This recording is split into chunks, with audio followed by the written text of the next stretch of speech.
Salut les gars, donc aujourd'hui on se retrouve pour ma première vidéo YouTube et je vais vous montrer ce que j'emmène dans mon sac de sport à la salle.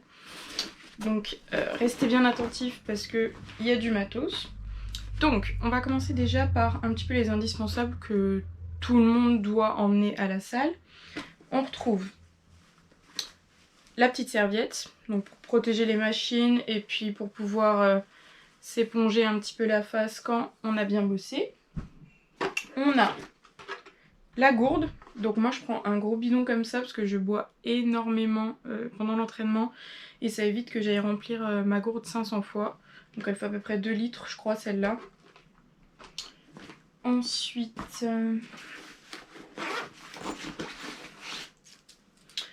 un cadenas, donc ça c'est pour laisser vos affaires dans les casiers. Je prends aussi du déodorant pour quand on transpire un petit peu trop.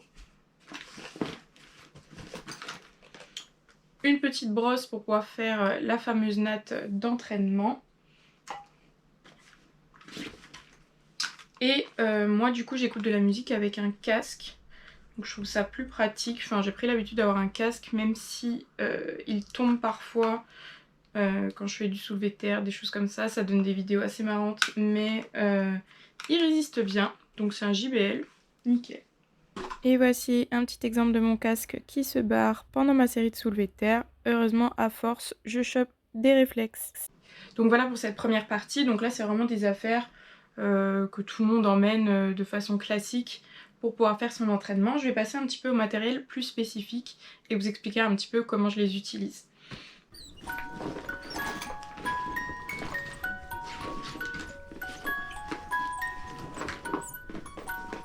A few moments later. Donc moi j'utilise des élastiques surtout pour m'échauffer. Donc j'ai le petit bleu comme ceci et la résistance du dessus comme ça en vert. Donc le petit bleu c'est une résistance de 5 kg.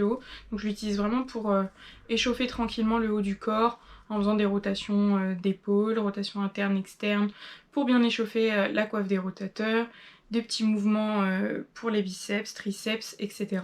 Donc je commence avec celui-là. Et donc le deuxième qui est une résistance de 15 kg, donc qui est un petit peu plus conséquente. Donc je l'utilise plutôt pour des mouvements après, comme du développé militaire élastique, pour réchauffer un petit peu plus en profondeur et commencer à stimuler un petit peu plus fort les muscles en fin d'échauffement. Ensuite au niveau du matériel que j'utilise pendant ma séance, donc on a la fameuse ceinture de lest.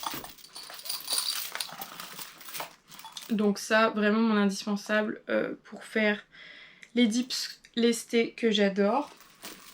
Donc la ceinture de lest, ça sert, donc on la met autour de la taille et ça sert à pouvoir rajouter du poids sur certains mouvements. Donc moi je l'utilise pour les tractions et pour les dips. Donc ça permet de travailler avec une charge encore plus élevée. Donc c'est bien. Pour l'instant j'ai une chaîne, mais on peut aussi mettre une corde, ce qui est d'ailleurs mieux pour la stabilité. Donc j'essaierai ça, puis je vous dirai un petit peu mon ressenti là-dessus. Pour illustrer un petit peu, donc voici, j'utilise cette ceinture pour réaliser mes dips lestés.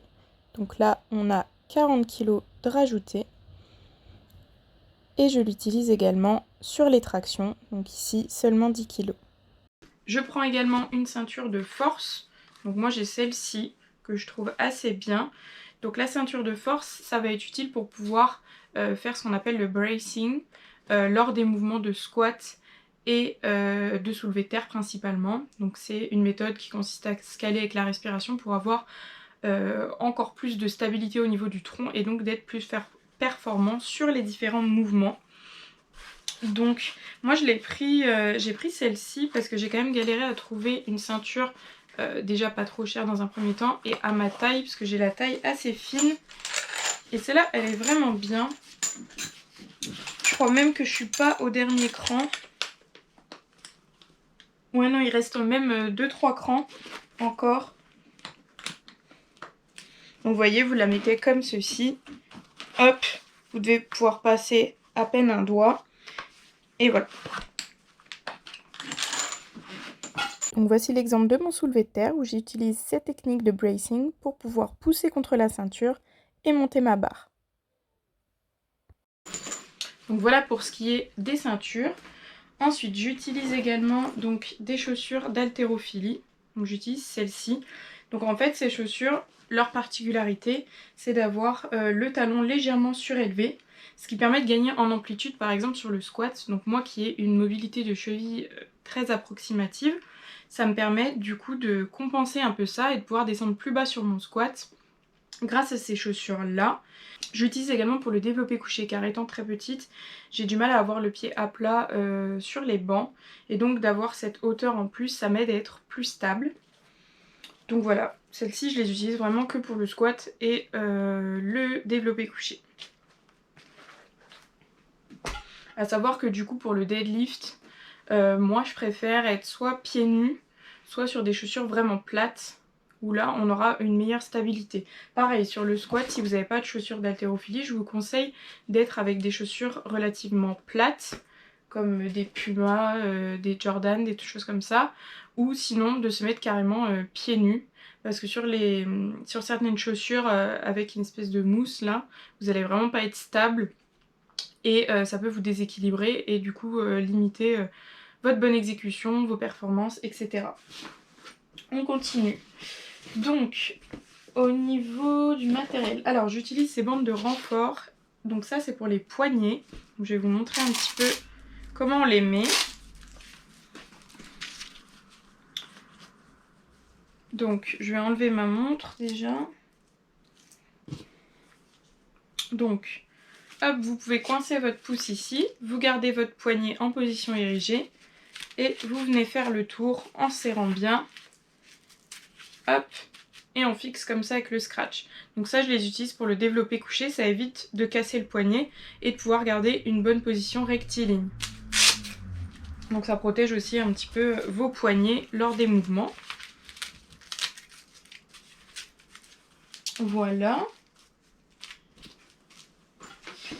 J'ai aussi donc ces sangles là, donc ça ce sont des sangles que vous utilisez généralement pour le soulevé de terre lorsque vous avez le grip trop faible et que du coup vous n'arrivez pas à tenir la barre lors de vos séries.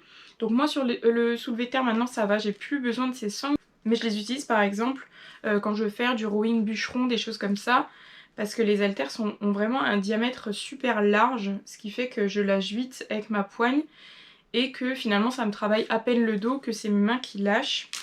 Donc moi j'aime bien celle-ci. Il y a les bandes classiques que vous devez connaître, mais j'aime bien celle-ci parce que pour les petites mains comme moi, ça permet d'avoir moins de tours au niveau des lanières. Donc je vais vous montrer comment elles s'utilisent parce qu'elles sont différentes des autres. Donc déjà vous les placez et vous mettez la bande en caoutchouc face à votre paume de main. Hop, vous serrez à ce niveau-là et en fait vous allez venir faire glisser votre barre entre votre paume de main et la bande en caoutchouc et ensuite venir enrouler comme ceci. Ce qui fait qu'en fait vous allez avoir une meilleure prise et aussi de ce côté-là où avec le pouce vous allez pouvoir verrouiller le petit bout qui reste comme ça. Et moi je trouve que c'est plus pratique et ça rajoute moins de diamètre de barre, ce qui me permet d'être plus performante. Donc voilà pour les petites sangles. Mon indispensable également, la magnésie liquide. Clairement c'est une révolution. Pour tout ce qui est traction, soulevé de terre, vraiment j'en utilise à chaque fois. Donc c'est en fait comme une pâte liquide que vous allez mettre sur vos mains, frotter, laisser sécher et ça va vous permettre d'éviter de glisser. Donc surtout si vous avez les mains moites etc. et que du coup votre barre glisse, la magnésie ça va permettre de assécher et d'avoir un meilleur grip sur tous ces mouvements là. Donc vraiment mon indispensable. En plus celle-là elle agrippe vraiment bien donc je peux que vous la conseiller. Donc c'est celle de chez MyProtein et vous avez avec mon code Julie en ce moment moins 43% sur tout le site. Donc si jamais vous voulez la tester, foncez, je vous mets le lien en description. Je l'utilise également en ce moment pour le squat puisqu'en fait avec la transpiration ma barre glisse au niveau du dos, donc j'en mets au niveau de la barre et ce qui fait qu'elle reste en bonne position au niveau de mon dos et elle glisse pas même si je transpire un petit peu. Donc voilà. Pour finir un petit peu ce que j'ai dans mon sac, moi je prends toujours du sucre parce que je suis très sujette à l'hypoglycémie. Donc j'ai toujours vraiment du sucre. Comme ça me permet, si j'ai la tête qui tourne ou si je commence à faire un petit malaise, de pouvoir me resucrer rapidement. En général, j'ai aussi toujours une petite barre avec moi que je prends avant l'entraînement, si possible. Donc si possible, au moins 30 minutes avant, ou sinon juste avant. Ça me permet d'avoir un petit peu d'énergie pour commencer ma séance. Donc voilà, j'ai fait un petit peu le tour de tout ce que j'emmène à la salle. Donc comme vous avez vu, il me faudrait presque une valise pour pouvoir tout mettre, puisque mon sac est relativement plein quand je vais à la salle. Donc je vous laisse me dire vous ce que vous emportez à la salle et s'il y a d'autres choses que vous prenez que moi je ne prends pas dans les commentaires. Je vous laisse vous abonner et aimer cette vidéo si elle vous a plu. Et je vous dis à très vite. You put down the phone.